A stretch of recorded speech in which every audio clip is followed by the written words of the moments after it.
Tommy Boyds now. 0171 412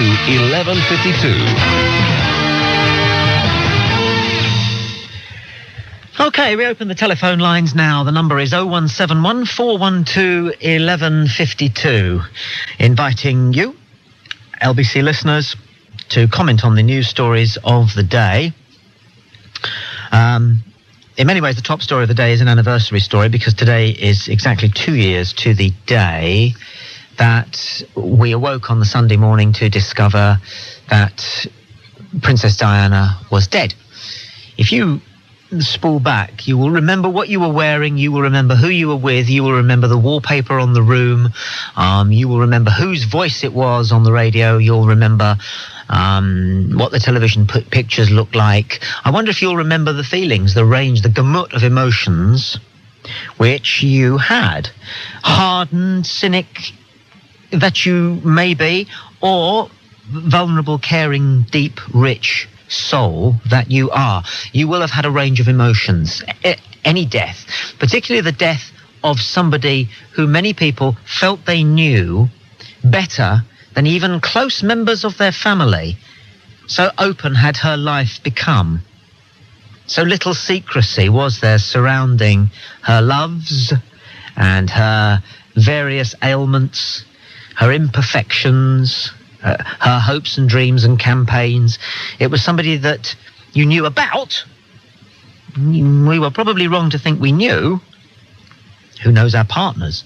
Who knows themselves? But we'll remember all of that, and that will come back in dribs and drabs today. We'll be seeing on the television news, we'll be hearing through the day. There are feature pieces in most of the newspapers, and pictures will bring things back. We will remember. But do we remember how eccentric this country was for about 24 hours? Do you remember how strange your mother was for about 24 hours afterwards? Do you remember the difficulties that your children had for a bit more than 24 hours after this extraordinary event? 0171 412 1152. I still don't think it's been put into perspective. It's a unique event in it's a unique tragedy in world history, and certainly in the history of this country. In the history of this country, over the last 100 years, which is coming to a close, it takes a special place because of the amount of emotion that it did engender, one way or the other. 0171 412 1152. That's very much the top story of the day. We've been looking at other issues as the show has been unfolding since 6 o'clock this morning, such as it's V-Reg Day tomorrow, and that bloke at the end of the road who you hate because he always upgrades his car every 12 months will be getting his new BMW. You may, if you wish to, take this opportunity to slag off such shallow, puerile, infantile materialism, or you can celebrate the whole thing, because there's nothing better, is there, than pulling one over on your neighbours. 0171 412 1152. We talked about the hearings which are due to take place in Brussels shortly, which the would-be commissioners are going to be grilled for 3 hours to show that they are squeaky clean before they're allowed to take their place. This was because on the commission. This all happened because last March, 1 or 2 commissioners were found, well, to be fraudsters. Maybe not by the standards of the common man who takes the paperclips home from work, but certainly in contrast to the standards that are expected of European parliamentarians. 0171 412 1152. We talked to Jeffrey Archer, got his reaction to the news that Margaret Thatcher is endorsing him as Mayor of London. Will that lose him some votes? Not a bit of it, said Jeffrey. He's still listening. Tell him the truth. 0171 412 1152. Kiss of death, isn't it? But I don't know about you. The story that took my attention this morning came from Notting Hill. A woman who lives in Notting Hill was so fed up with men relieving themselves through her letterbox. This is almost beyond belief, isn't it? I mean, had she brought it on herself? How could you possibly have brought that on yourself? Was it part of a conspiracy? Had she thrown open her bedroom sash window and shouted, "Keep the noise down," too often or something? But once it started happening, she took action. Action which suggests that she was prepared for people relieving themselves through her letterbox.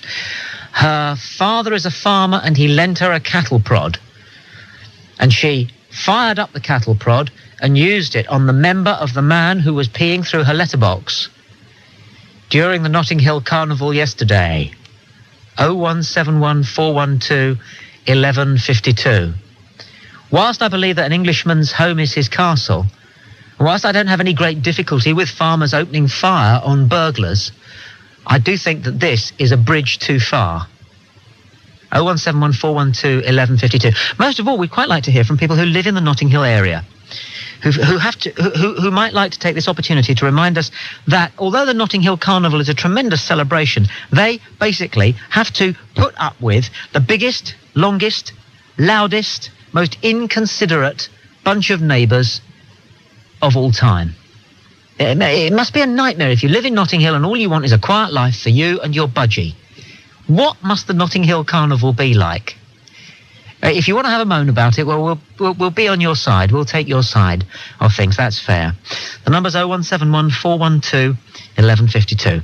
And lines are open now. Look forward to talking to you. It's just turned 12 minutes past 8. Fax LBC now. 0171 312 8570. Call 0171 412 1152. Let's talk to Shirley, who's called from Edgware. Shirley, welcome to LBC. Tommy. Good morning. I don't think this is going to be in accordance with your opinion, but my brother-in-law was on the tube and found somebody, as he was getting into the train, found somebody's hand in his back pocket. Now, if he had chopped off a finger of that hand, who would that finger have belonged to, do you think? Oh, definitely. What I'm saying is... Definitely, well, since you're asking the question, obviously, the person who was born with it. You think so? Oh. Well, I think you're terribly lenient, but the other thing is I don't want to get into a controversy. I maintain if something is on your property, it's your right to do what you like with, unless it's £500 and you've got to hand it back because it isn't yours. But the thing is that Diana, which you said there's going to be a lot of fuss about today, I'm afraid I'm very cynical, and I feel that everyone keeps saying all the ailments that were wrong with her, but nobody thinks to look at the engagement pictures when she was a plump, rosy chicken. It wasn't her fault she was turned into a strained, plucked-looking hen. Well, who said it was her fault? Nobody's ever said it was her fault. People are implying he married an ill woman. Nobody's implied that. He married a sick man. No, you dreamt that. I didn't dream it, Did you have Tommy. cheese last night? No, come on. I must say that you have mellowed your tone, and I don't often agree with you, and I'm trying not to get excited, which I quite often do. What's wrong with getting excited? But I don't agree that if you're protecting Spend your life in a catatonic state, that's not the way to be. Shirley, we need vigour. We need vim. Yes, but not from criminals who wee through your letterbox, Tommy. Supposing one of your children had been standing the other side of the letterbox and he got wee all over him, what would you have done? Oh, this is cloud cuckoo nonsense. I always know that people have no argument when they say, what about if it happened to your children? Of course, what about if somebody threw your children off a building? Well, it's a ludicrous, relative, and you don't think much weak of your argument. relatives. I don't think much of my relatives because I would allow somebody to pee over my children. Who said? How do you connect that I would permit people to pee on my children? But you just said you made nothing. My children don't stand by the letterbox in our house. Oh, really? If somebody opens the letterbox, they don't run to it to pick a letter up? If somebody opens, they are not unusual. They are unique, but they're not unusual in the sense that they are drawn to a letterbox. Well, they must be unique, Tommy, to have you for a father, because I find you are unique in your stupidity, and that's all I've got to say. Good afternoon. Good afternoon to you. Good afternoon. Completely bonkers. Honestly, if you'd written her, you'd say, well, no, we've got to tone her down a bit because nobody's really like that. It's obvious that she's never had any children, only dogs, because it's dogs who rush to the letterbox whenever the thing opens, not children. Children don't rush to the letterbox and bite the postman's hand. They're too busy playing on their Segas. They're what? They're Segas, dear. What is that when it's at home? It sounds like an underpant, or a holiday, or a firm offering insurance, with a free carriage clock, welcoming you to the service. No, it's a place that... What's going on here? 1152. I was completely in grasp of my faculties and abreast of the issue that's involved here before she called. What a fantastic woman. Do call again. Where were we? I suspect that the story about the woman who took a cattle prod to a reveller who was peeing through her letterbox in Notting Hill, is an urban myth already. I put it to the nation that it never happened. I put it to you that it's probably already in a book of urban myths, and it happened in Michigan, or it happened in Honolulu or somewhere, and the press, at a loss of something to report about the Notting Hill Carnival, because of course it's got to be new, you see. You can't just say that 2 million people had a damn good time, behaved themselves and went home. You've got to have something. So I suspect a little cabal of so-called journalists got together and cooked up this one. But it nevertheless does throw into relief a couple of important issues, particularly for people who like to have a pint, who find themselves in the middle of London, in the middle of nowhere, and needing to do what you do after you've had a pint. There are all too few public toilets, particularly public toilets where people feel comfortable these days. I say these days, I don't know if it ever was the case. But what do you do if you're absolutely bursting? Now, one of our researchers has told us, who attended Notting Hill on LBC's behalf yesterday, the Carnival, has told us that there were pubs charging £3 for people who needed to use the loo. Now, that is sort of reasonable, I suppose, because a pub doesn't want a steady stream of people coming through and just using the facilities and not actually purchasing anything. You may think that £3's a bit steep. I'd have gone for about £1. But you see, in life, what you have to do is try and take something positive from whatever is happening. And what the woman who may or may not have used the cattle prod on the reveller ought to have done is put a sign up outside her house saying, loos at £1, men and women and children welcome. She'd have made a pretty packet, I would have thought. 0171 412 1152 is the number. You're listening to the open line section of LBC Breakfast. It's 9:20. Call 0171 412 1152. Next caller up is Miranda, calling from Battersea. Miranda, welcome to LBC. Hello. Hi. It's about your news item on the woman with a cattle prod.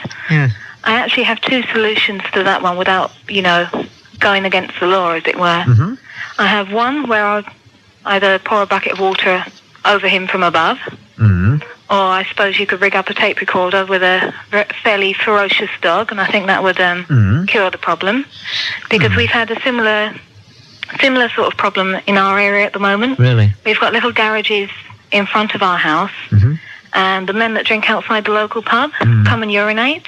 Horrible. My mother is about 58, and she's been lobbing water bombs at them, and that's cured the problem. Good for her. Yeah, I just thought I'll pass on my comment that you don't have to overstep the law to get the message through. Well, sometimes in life you just have to take the law into your own hands. Because, yeah, but I was thinking it out really, and although it's it's a very horrible thing to do, but if you do rig up a cattle prod, if somebody's got a pacemaker, you can imagine, if somebody had a heart attack and died on the spot, you would be liable for that. So I would find a different way of doing it. Would a person's what would happen to a person's pacemaker if somebody applied a cattle prod to their member? Well, I have a feeling the electric shock will actually cause them a heart attack. Yes. But on the other hand, I may be dealing in stereotypes here. Yeah. But I think that my suspicion is that the kind of person who's fitted with a pacemaker would probably drink shorts rather than pints. Well, you never know. You never know. If somebody's caught short, as it were, it doesn't matter who they are really, I suppose, but the thought is there. No, it's just, anyway, I know. That's my solution. Yes.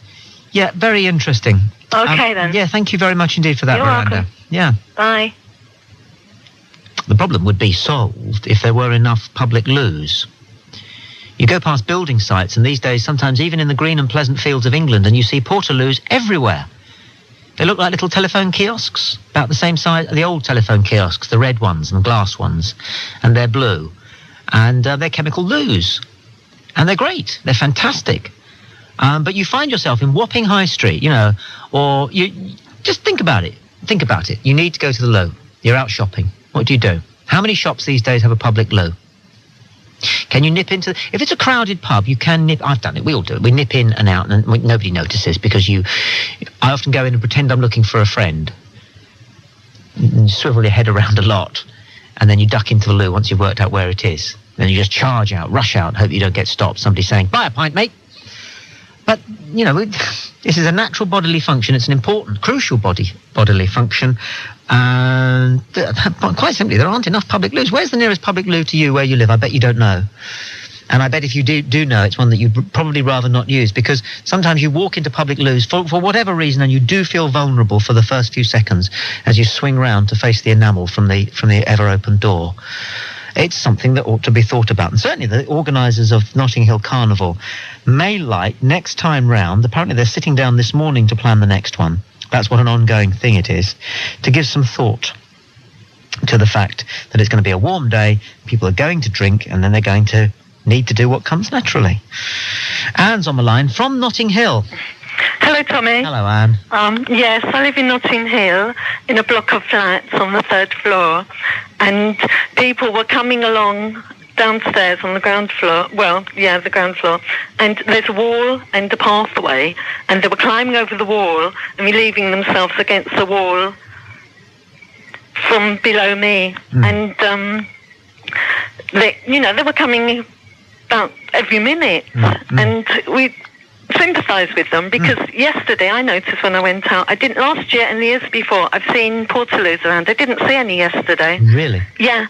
And they were relieving themselves against the wall where I lived, and my son and I was disgusted, because I thought, I've got to live here, and you know, it's just awful what they're doing. We've got to walk out in that tomorrow. It's terrible. Everybody listening to this will sympathise with you enormously. Yeah. And I think have to be very impressed that you yourself have some sympathy for those who found themselves needing to do it. But yeah, because it's mostly young people, and they wanted a day out and a nice time. But, it's just horrible if you have to live here. And I suppose it's rather naughty. I stood upstairs with my son, and we had some stones there, and we were throwing the stones not to hit them, but just so they'd hear the sound near them as they were urinating, really. To interrupt the flow. Yeah. But it was so funny, because they climb over. I don't know what that's like for women, but that's a very upsetting thing to do for a chap. Oh, sorry. But that was your idea, we were wasn't it? That was your point. That was what you wanted to happen. Yeah, that's what we were doing. They'd climb over the fence, and they'd look all around to see if anybody was looking at them, and then we'd throw a stone. Yeah. And that's the way. How old's your boy?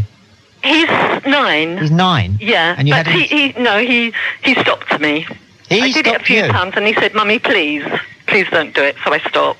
You got a good boy there. But it's a remarkable boy there that he tore up his licence to hurl stones at strangers. At the age of 9? Yeah, he's I'll 9. vote for him. Yeah.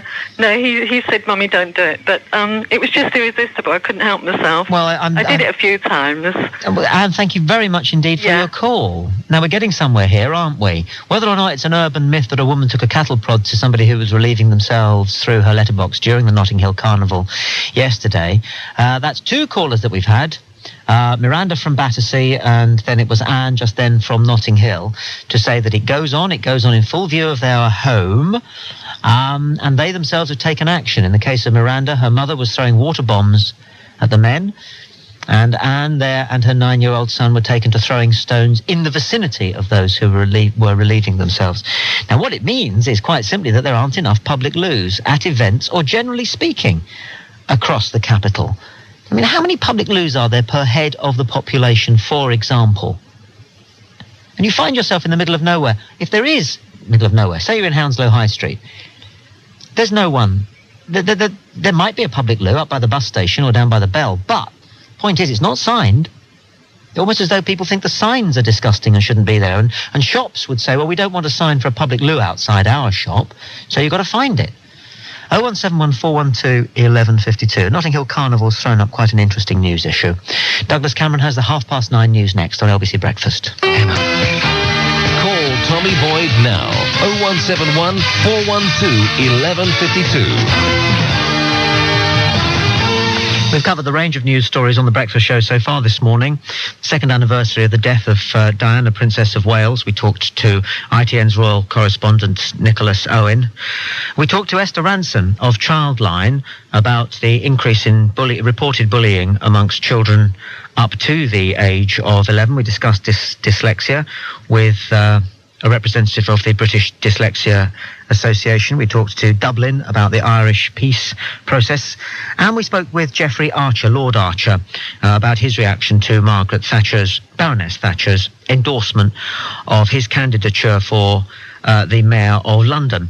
0171 412 1152. Paul is next in West Hampstead. Paul, which of today's issues has caught your attention? Good morning. Well, the main one is about the lady defending her property from somebody who decides to urinate through the letterbox. Fair enough. That's the main one. But I've got a second one. If I can put the second one first, if that doesn't sound too back to front. Sure. Is Baroness Thatcher endorsement of Geoffrey Archer.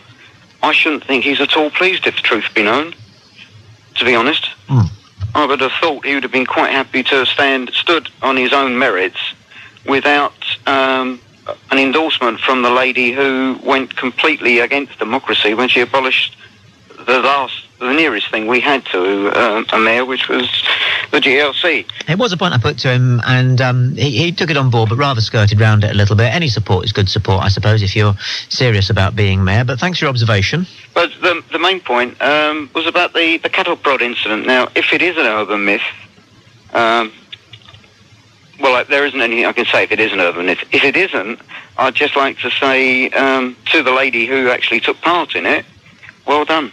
Because, as you said, the lack of portrait. I've been to the carnival in previous years, but not this year. But the lack of public loos around is always a problem. But if that is, if you actually got hold of the guy and he said, well, there wasn't anywhere to go, then why don't you go to the toilet in the curb? Not the best thing to do. I accept it's not the best thing to do, but as you say, it's something we all have to do from time to time. Why, when he's standing outside, but in the pavement in front of her house, you've got the curb one side, you've got her house the other side. Why the devil would he think, well, I'll tell you what I'll do, I'll go and pee through her letterbox? Well, you see, what's interesting is this. In what way had he broken the law? I mean, the law we know is an ass, but let's just examine this aspect of its acidness.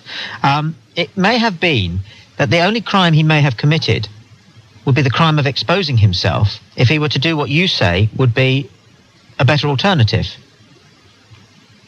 And, well, he would have broken the same law being through her letterbox, surely. Well, only if it had been witnessed. Yes, but he's exposing himself to anybody who could be inside. Plus, it's a total disregard for everybody else's property. OK, well, on another planet and in a different time and space continuum where the laws and morals of this country and world do not apply... It's a good place to live. Yes, I agree.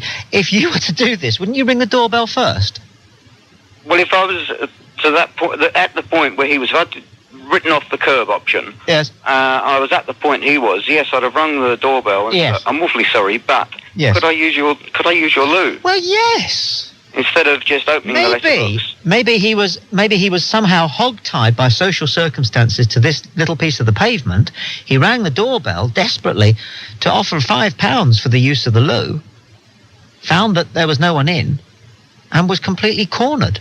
Well, just take it one step. I don't want to get bogged down into this, but if you take it one step further, okay, He's gone up, he's rung the doorbell, nobody in. I assume the lady has a front yard or a front garden. Most people have a front yard or front garden. Very few houses aim straight onto the street. That applies to West Hampstead, where you're calling from, but less so Notting Hill. Well, a lot of the houses in Notting Hill simply butt right onto the pavement. God, it's like... it's like north around there somewhere. Then that brings him back to the curb option. And I'm not saying that's the best option. No, but, well, it's certainly better than through somebody's letterbox. It shows a total disregard for whoever's property it is. I fully agree, Paul. Thank you very much indeed for your call. Legendarily, the men who went to watch Liverpool Football Club play on the Spion Cop at Anfield, where there were no loos, but most of whom had had a couple of pints on their way to the game, would somehow make a cone out of the programme and use that, and then allow it to fall to the floor so that nobody was in any way splashed with it. 0171 412 1152. We're talking about the range of news, stories and current affairs issues that we brought to your attention on the Breakfast Show this morning, although people do seem to find their focus falling very much on the alleged incident in Notting Hill yesterday, a woman taking a cattle prod to a reveller who answered nature's call through her letterbox. It's 20 to 10. 0171 312 8570. Let's see what Alan has to say in Hemel Hempstead. Good morning, Alan. Good morning. I'd like to talk to you about people peeing against walls. Okay. If I'm to a brief background, I'm an environmental health officer. Right. And one of the people who trained me, we went round to see somebody once who they said, I've got this terrible problem. These people keep coming along and they're peeing up against the alley next door to me. And this is a very telling phrase which has always stayed with me. He said, it wouldn't matter. He said, if there were rivers of piss running down the road, it wouldn't make any difference. Because urine generally is sterile. Yes. And that always stayed with me. And I know it's not very nice to have somebody peeing up against your wall or whatever next door. But it's not going to have that great an effect. No. But the way he came out with it, and it shocked me slightly. Yes. When he talked about rivers of piss running down the road, I tell you, I was a little bit stunned by his phrase. But when I thought about it, he's actually quite right. So, he is. So what you're saying is that as an environmental health officer, you would say it's not necessarily a health hazard, but it does have a fragrance all of its own, which is it's quite justifiable to find objectionable. Well, it's not a health hazard, but I can understand why people would find it objectionable. Yes. I can understand that. But the way that this person came out with it, I'd say it's stayed with me for like 20 years. Yes. But no, it's not very nice. But part of the problem is because of one of the awful things is that in society that the normal sort of what do you call them? The public conveniences have been shut down. Yes. And what do people do? Yes, we've taken a stack of calls from people saying that their public loos have been called down wherever they live. Apparently Enfield is a real black spot if you're bursting. There's nowhere to go. Gone are the days when there were department stores in every high street who would usually have a public loo that you could easily access on the top floor. It always used to be, if I remember rightly. And it's very difficult to go into a pub and spend a penny without feeling as though you ought to buy a pint. Isn't it? That's very true. Because you do feel an obligation if you go into a place that has a facility, like a pub, for example. You feel you do need to spend some money there. So you go into the toilet, then you need to spend some money. Yeah, but the problem is then, of course, is that you end up imbibing more liquid. Yes. Exactly. And doctors nowadays are saying with one voice that we should be drinking 8 pints of water a day. They're saying that, aren't they? They're telling us that all the time. That's right, yeah. And there's an obvious consequence of that kind of health-seeking activity, which our local councils simply are cocking a deaf ear to, if I can put it like that. 0171 412 1152. Thank you, Alan, in Hemel Hempstead, an environmental health officer who says that no harm will come from it. But would he tolerate somebody doing it against his wall, or worse still, through his letterbox? It's nearly 10 to 10. Let's talk to Margarita, I beg your pardon, in Chelsea. Good morning, Margarita. Well, good morning, Tommy. I just wanted to say I think the chap who performed through the letterbox was probably trespassing. But apart from that, my main point is, if they carried what we call a poo bag, because I walk a dog and I always carry poo bags, and we pick it up, of course. Now, if they performed in that and tied it up and then disposed of it in a disposal container, that are strewn around the place, that would be the answer, surely. Well, it's a thought, but... and I've thought about doing it myself. I'll tell you what, if you drink a plastic bottle of mineral water, you arm yourself with a utensil which you can then use for the... No, seriously. Yes, you're seriously. right. You shouldn't throw it away. And every car should have a used litre plastic mineral water bottle down in the well in the back seat. Yes, that's for that reason. Right. For that reason. Plastic bags, you see, Tommy, don't take up any room. They can stuff them into their pockets. Well, it's then what to do with it afterwards. Well, yeah, if they tied it up. Well, you see, if they probably haven't got a car anyway. If they had a bottle, they'd still have to carry it round, I suppose. They would. Plastic, these poo bags, we call them, yes. They can go in a disposal thing tied up. Nothing would come out. Because obviously we use them, dog walking. Margarita, delightful to talk to you. Thank you for your contribution, Margarita in Chelsea. To David, who calls from Harrow. David, you're on LBC. How you doing, Tom? Jim Dandy, yourself. I haven't heard that for years. There. Anyway, this cow prodding business, what kind of door did she have? Now, I could describe a number of doors, being sight challenged here. Yeah. Now, if it's like my door, my letterbox is like eyes height, I suppose. Mm. And you have doors with letterboxes are in the middle. Wow. And your rod still will not reach it. No, exactly. I agree with you. It's an urban myth, man. Really? It has to be. I've done the Christmas post. Most letterboxes are far too strong and spring-bound for it to be anything other than, risk taking your life in your hands, as it were. Exactly. And what's happened? Does she happen to have a dog at the other end of the door, by the way, the other side of the door?